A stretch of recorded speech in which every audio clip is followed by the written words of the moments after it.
Sophisticated Ignorance 803 on me. We back. Got your boy Jay Boogie. Jay Bird, Chris. Y'all started wearing face masks and gloves yet? I'm not. I don't go nowhere, bro. So Or even when I do go somewhere, I'm not wearing shit. First of all, half of them don't work. So I'm like, they be walking around with these masks with no medical lining on the inside. I'm like, lady, you ain't got nothing but a big old pacifier on your face. I'm looking at people, I'm like, it seems like y'all turned this shit into a fad more than like really trying to be. People making money off of it, that's for sure. Yeah. Now I'm just like, Everybody wants something to be different. Everybody want. I'm like, oh, my face mask look cooler than yours now. Look at mine. Like, even how like the baby got it on his album cover and with a face mask on, like that's a fad now. Everybody gotta be wearing a face mask, be cool. I'm just like, bro, that shit ain't stopping nothing. Bro, we gotta look back on Gucci that joint dropped in like the, 5 more years and be like, bro, we was really wearing face masks. Wearing face masks. Hey, Gucci dropped the album. I think it was an EP this weekend, and I think it's called the Coronavirus Pack. I was like, It's the Coronavirus Pack. it's cool The EP. now. Didn't we say everybody's gonna be trying to make money off of their name, and then they're gonna have parties. Something about coronavirus being let out. That's gonna be on all the little ghetto ass flyers for the clubs. Yeah, so like after it was such a scary moment though, you know. But I'm just not. I just don't see the fear factor in this being so scared of this virus because I know they can handle this one just like how they got. I'm like, it's still gonna be viruses out here. It's still gonna be skin eating back. Y'all saw OG Macko had no skin eating disease on his face. Oh. Yeah, like it's stuff out here like that all the time creeping around. Why y'all gonna sit here and let, one virus get y'all so worked up because the TV is telling y'all, oh, this is so scary. It's killed, 5,000 people in America? I think it's more because they don't have the vaccine ready for. They don't have a vaccine for this. You'll get the vaccine? And they don't have a vaccine for like a year. It would probably be about. But will you get the vaccine? Will you let your daughter get it? She don't go nowhere. She don't need it. I mean, but what if that's... No, I guess it's for if you catch it, they got the cure for it. The cure but I don't think it should be part of a... Now, what if it's to the point where like daycare centers is like, oh, if your daughter ain't get that immunization, you don't have them records, like she can't come to daycare. Yeah, I mean, I think that's why they're making it such a big deal. That's why they're trying to say, oh, black people could get it. Black people is worse on black people than any other race and all that because they want us to be the first ones to get that vaccine for some reason. And even the celebrities pushing the fear factor on us. And like, we done overcame so much as a people, we don't really need to be scared of no virus. Like, we overcame AIDS, to the point, and to the point where it's, we handle it, but people still dying from AIDS more than the coronavirus and killed, and they want to test this vaccine out in Africa. Bill Gates, someone with computer chips and all that shit, want to be the one endorsing and funding a vaccine. That's why I think. Hey, there's money in medicine. Yeah. But it ain't just medicine. It ain't gonna be just medicine. That man deal with computers, like. It's something in that shit, bro. That's why I'm just like, why are they pushing this vaccine? Why are they pushing that the coronavirus is worse on black people? Why? Like, and I think for them to, like, the people showing the government how scared we are, if the government succeeds, like, all right, we good.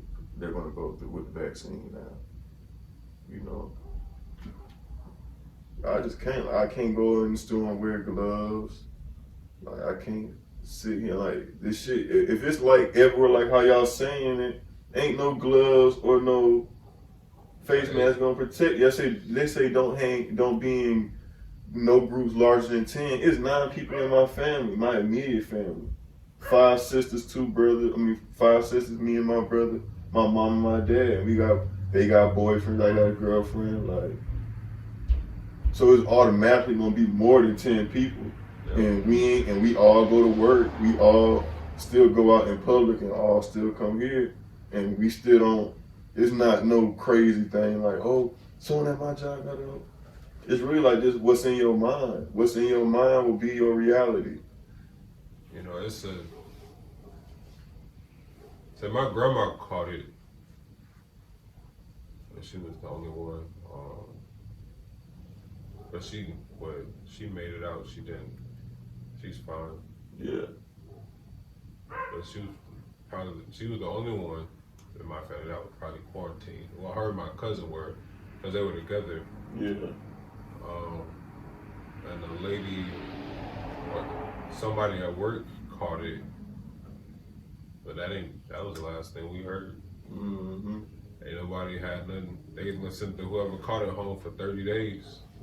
Damn. And whoever else was in the room, they sent them home for 14 days. Them boys got money up there. They get paid. I was like, all right. So, cough a couple times, I'm going home. They paying me. So, I guess I just didn't like. I just don't. I see more of people just scared than people actually getting affected. Just from what my eyes see in my everyday life. Yeah.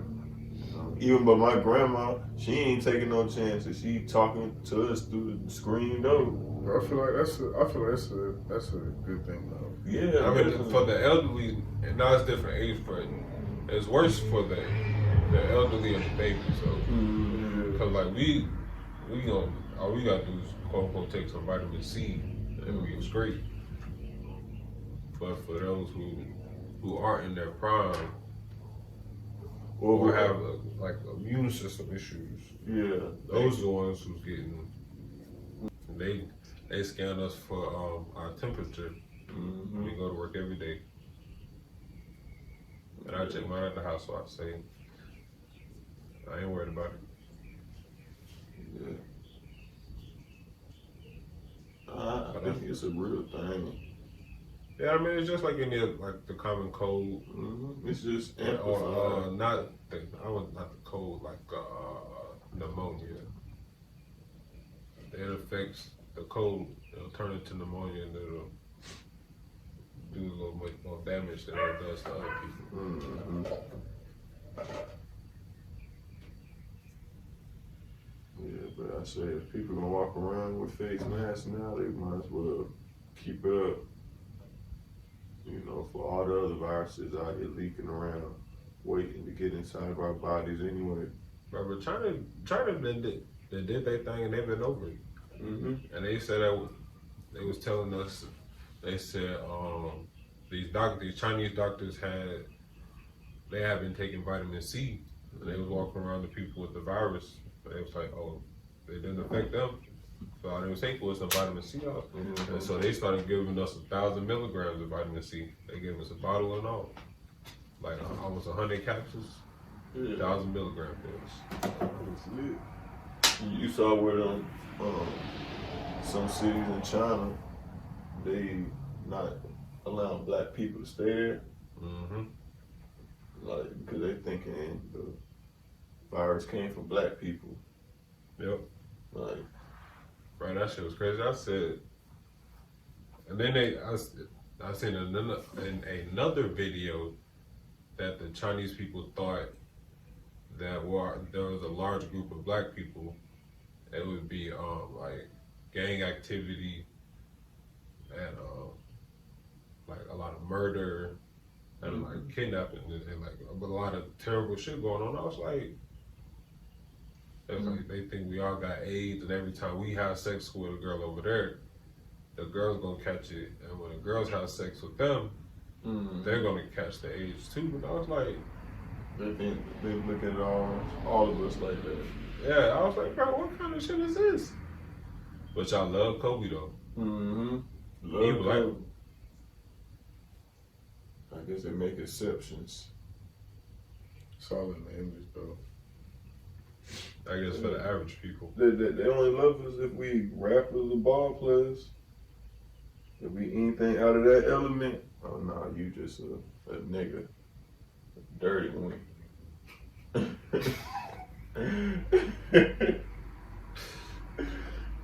Dirty. That's crazy though, And you know what's the even crazier part?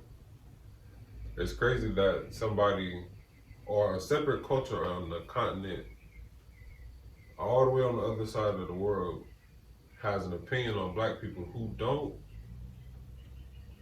don't exist daily in your country. Mm-hmm.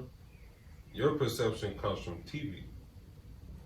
So what gave you that information? Who gave you that information? Where'd you get it from? Yeah, I'm like, oh, they see it MTV, and then like you got social media, but it's highly doubtful that they watching like most of the shit that's going on. I'm telling you, bro, their news is totally different. Yeah, Like their TV is totally different. Like we don't catch the Chinese networks. Like we don't know who's popping in China.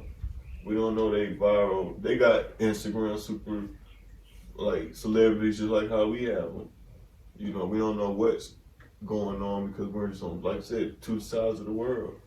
You know, I feel like that's how it is on every continent.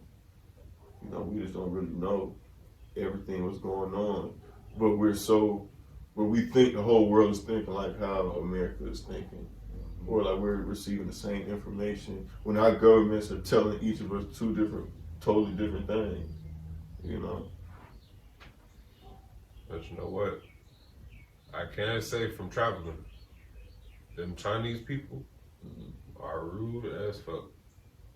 They don't say excuse me. They pushing past you, trying to go see whatever it is they doing. Uh-huh. They in a rush to go everywhere.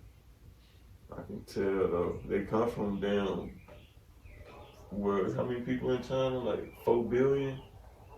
They all up. I think I seen a video. They had like a 64-lane highway, and that shit turned into 3 lanes. And they was flowing through that shit too. Not in America. No accidents, no nothing. They were just. Not in America. I was like, damn, how y'all come over here and can't drive? Hell, Americans can go from down 4 lanes to 2 lanes. Shit.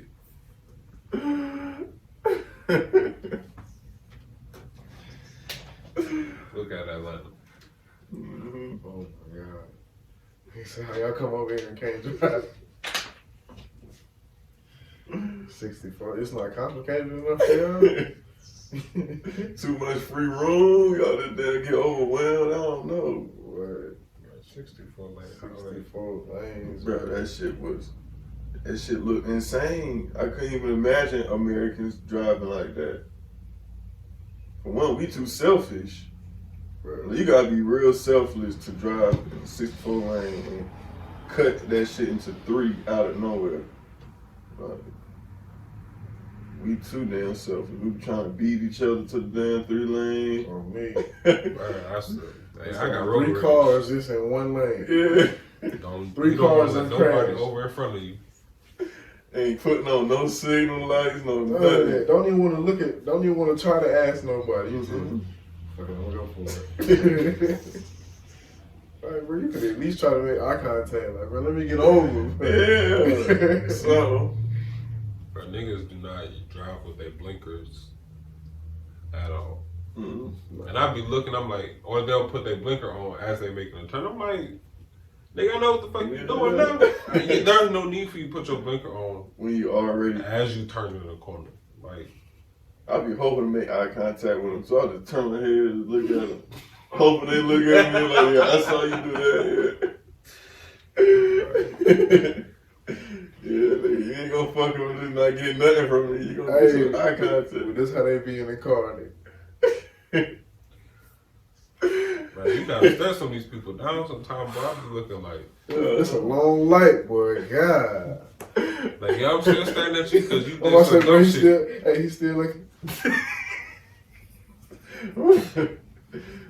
If I'm the one who fuck out of my shit, my bad. That's all I do.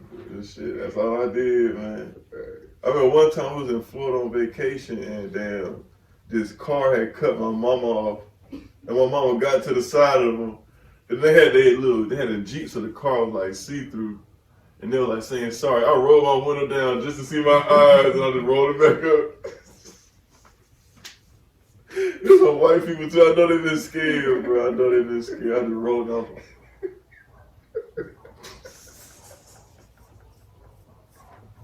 Fucking with them. Like, you don't know what the fuck I got in this back seat. You just saw me looking mean mugging your ass. The baby's kids. They're like, I'm sorry. My mom was crazy. You don't do no shit to her like that. I remember one time we were driving in the road. I had a can of Sprite in the back seat. Yeah. My mom told me to give it to her, but she threw it out the window of the car who had cut her off. I said, Damn. Ma, I was gonna drink that. Like, damn, you was throwing it at the other car. I was gonna drink that can of Sprite. No, she got serious road rage. Like, man. That was a long time ago. She done came a long way from that. Oh, she don't be Not no more. spazzing like that. The world's too crazy to even be doing stuff like that. Like, cause you really don't know what's under somebody's seat. Mm-hmm. You get what's in the trunk, like, bro. Someone got on their lap at all times. Hey, I seen some shit the other day. They had it to where you had it under your dashboard. You can just stick your gun right here, Yeah. and you could load it Right there. and pull it out in one motion. You run up on somebody That's across the the thing. motion. All somebody gotta do is say, in 2 seconds, sir. That's a wrap. I'm telling you, that's why I want to go ahead and get my permit to carry mine around. But can you do that and be a black man and get pulled over by the police? Shit, I really don't Yeah, even give if you a got fuck. if you got your shit licensed, bro, you got your paperwork, bro, and you carrying it the right way. When they pull you over, like, if you say you do got that little hoister, is that shit legal? Sir. Like, does it confide with the So you don't think they would try to shoot you? No, bro. If you tell them you got your shit, like as soon as they roll the window down, like, sir, I am armed. You know what I'm saying? They tell you what to say in the class. So what happened in Minnesota? What happened in Minnesota? What was his name? The black guy with the dreads. Oh, Fernando Castillo. Yeah. How his case went down? He Oh, was yeah, legally yeah. carrying a weapon, and he told Yeah. the police. And they told him reach slowly for shit. She like, I am. Yeah. I seen that shit was on Facebook Live. He told him like slowly reach for his license and his insurance and all that. Mhm. Okay, I am. I'm about to do it. And as soon as he did, like, no, stop. Started shooting, shot him like, and his daughter was in the car, and his girlfriend. He shot him in the front seat with the daughter in the back seat. Like, Asian cop too, shot him like 8 times. And he was like, damn, I did what you said. So I mean, that's why I'm like, I just don't give a fuck. Like, That's why I say. I had the bird keep getting closer and closer. You want to come in? I got me a picture though. I feel like you still can as a black man do your shit the right way. Yeah. Cause I know a good bit of black men who do carry their legal gun around. Yeah. Oh yeah, I mean you could have it. I wouldn't have mine like blatantly out. No. Just the image of a black man with a gun is intimidating. The image of a black man depicted the right way is terrifying enough. Without the gun. I say depicted the wrong way. Not The wrong way. the right way.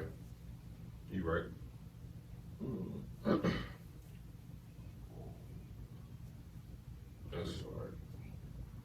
hard. It's hard enough being a black man. Mm-hmm. That's why I said for us to have to even be extra careful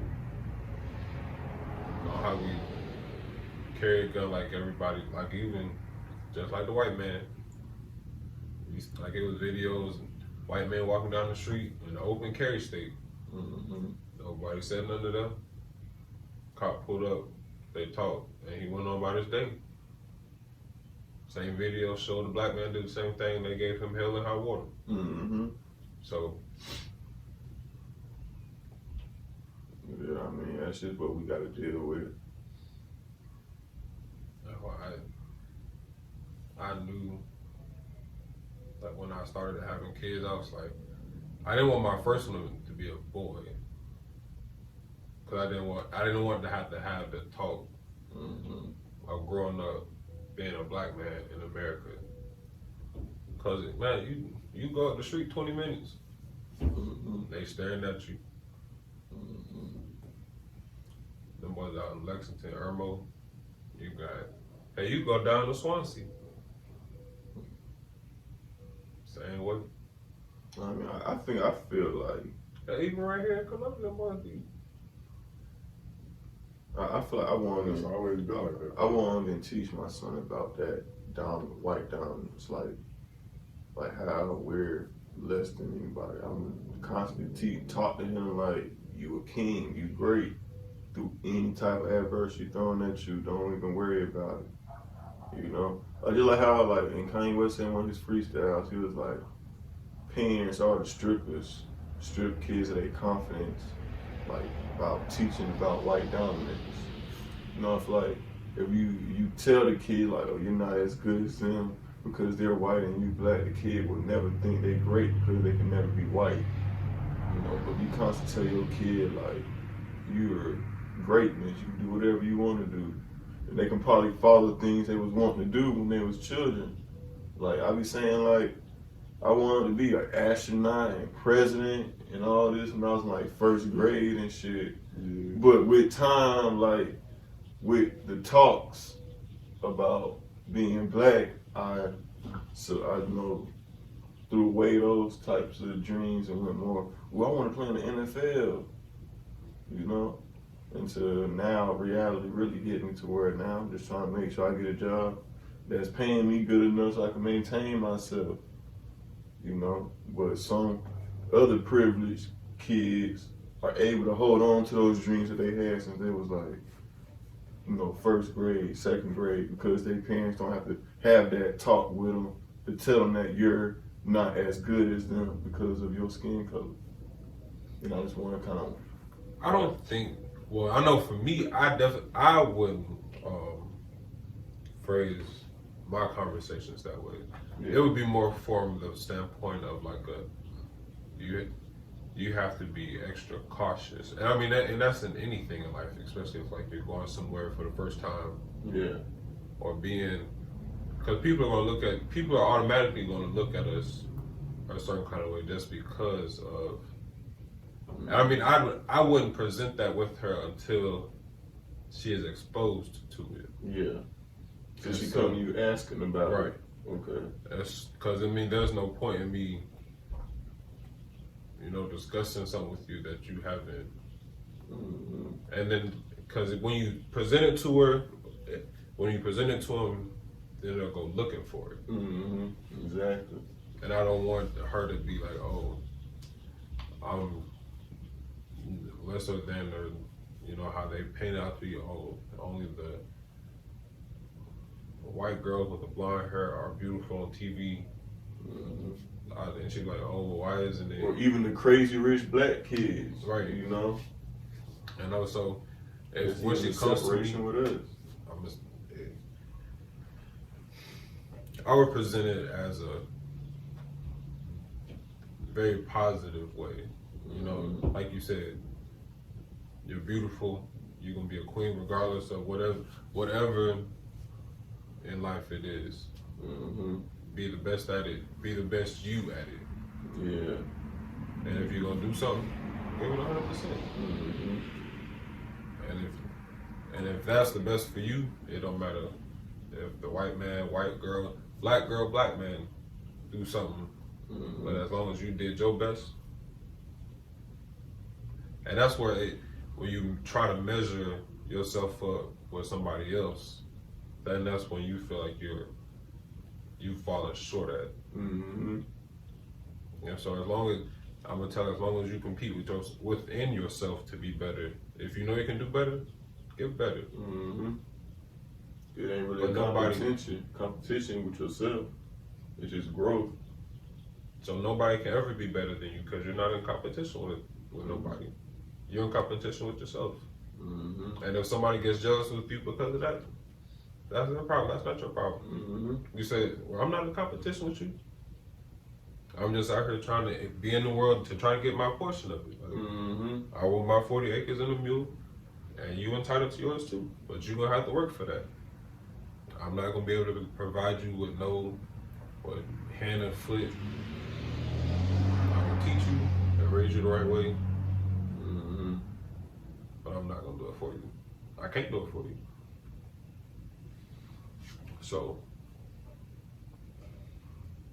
but that's from the standpoint I would give it to it. Definitely not in a belittling way. Even though that's how the world makes us, No. wants us to feel, is like, No, you're and, not as and good. definitely for that reason, I would have to uplift her that much more. Like, no, Mm-hmm. you can be strong and independent, but be in the headspace enough to take. And be aware of that it's out there. Right. But don't let it affect how you feel about yourself. Correct. Mm-hmm. Okay. At the end of the day, you sleeping by yourself. Mm-hmm. All them outside people in their bed got their own life and their own issues. Mm-hmm. Ain't nobody gonna be in there but you to worry about nothing you got going on but yourself. You know, if they ain't help you pay a bill, it really don't matter what they got to say. Mm-hmm. They ain't family. Yep, it's your life. Mm-hmm.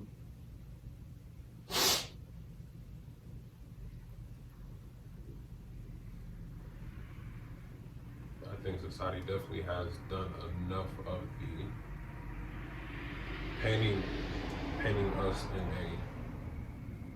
a negative way, and I mean we give them to an extent the ammunition to paint us in a certain way. Mm-hmm.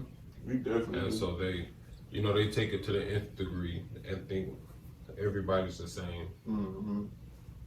And that's why it's such a, like when you see a group of black female doctors, you know, they all in their white coats. Mm-hmm. When you see images like that, that's why it's a powerful thing to see. But if you've just seen the average, group of white doctors, it's like, oh, Just normal. yeah, that's what you see all the time. But when we see it, it's powerful, uplifting, and great. But that's the norm for them. And that's just how different. That's what's expected. Yeah, like that's just That's the something difference. their daddy did and their granddaddy, like they just inherited that. And some of us are first generation college graduates because our mamas and grandmamas stopped right or didn't even finish high school. I think my grandmama didn't finish high school. My mom was the first one to finish. And that was such a big accomplishment, that was like, because we don't even finish high school. Right. And my dad, he was the first one to even finish college, or attempt to go to college and finish, and he was graduated in 1992, Yeah. So but like I said, the white folks, they've been going to the same college for 4 generations, their great granddad picture hanging up in the Hall of Fame at their college or something, My dad, he started college but didn't finish, Mm-hmm. and so he made sure that me, my mom, and my sister we got our degrees from college. He was like, "You're not. Mm-hmm. If I'm paying for you to go to school, Yeah, you don't finish. yeah, you gonna get this degree." Mm-hmm. Because he knew because he grew up in Missouri, so he experienced a lot more. And his dad experienced racism a lot more. Yeah, I know. And so he saw his dad and he passed it on to me. He said, "You need a degree out here in this world." And so now he said, if I am going to be in his house. I had to get at least my bachelor's. And then he stepped up the standard to be, oh, everybody got a bachelor's, now it's time to get a master's degree. Yeah, that's what and so, because he said, I mean, I got the master's degree really for me. Because now, it's like, oh, the bachelor's wasn't enough. So now I have to put myself even more to you. And I mean, I'm up for the challenge. I mean, I'm not backing down for no challenge. And I didn't challenge it. I accepted the challenge for me. I mean, I didn't have to go that just show how much power he see for his family too. Yeah. Like, oh no. I mean, I definitely did it. I respect his, even have all y'all go through and get y'all bachelor. Like, there's some dads out here ain't even around. They don't even care what their kids doing once they pass 17. You know, your dad's still there making sure the family. I respect dads like that too. You know. oh yeah, he still run his house to this very day. And he'll say, oh, hey, you're not doing. Like he didn't want me to have no earrings growing up. And so my mom never put earrings in. Yeah. Like he set a standard that he was like, and him it was like a feminine trait. Yeah, because he associated earrings with women because he always seen Woman, right? Yeah. and so he was like no earrings. My sister got a tattoo. I mean, he got a tattoo the same way. Yeah, so he ain't tripping about that, but no. He was real laid back. But when he put his foot down, my mama wasn't nothing that she could say. And she was like, I'm really trying to protect y'all from your dad. Because she knew he was like, that man had, he was in the army, he had PTSD, so that's all he said about. Yeah, I've seen it. I've only seen him really upset with me probably once, twice. And he let me slip out, and I was like, I'm like, I'm good. And that's all he needed. That's all he ever needed to show me. Straight on after that. But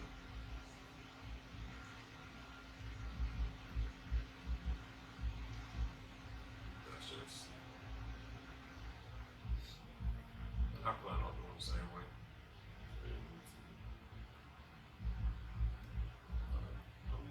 I'll be there for life. You know what I'm saying? I ain't going nowhere. Like when she go a little touch, I say, you can be mad. I ain't going nowhere. You ain't going nowhere. So you still gonna be for the rest of your natural born life. I'll be in your business and everything you do. So thank y'all for tuning in. Yeah. Make sure y'all like, share, and subscribe to our channel.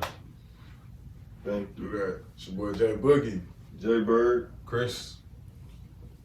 Until next time, we appreciate all y'all support. Be safe. Peace.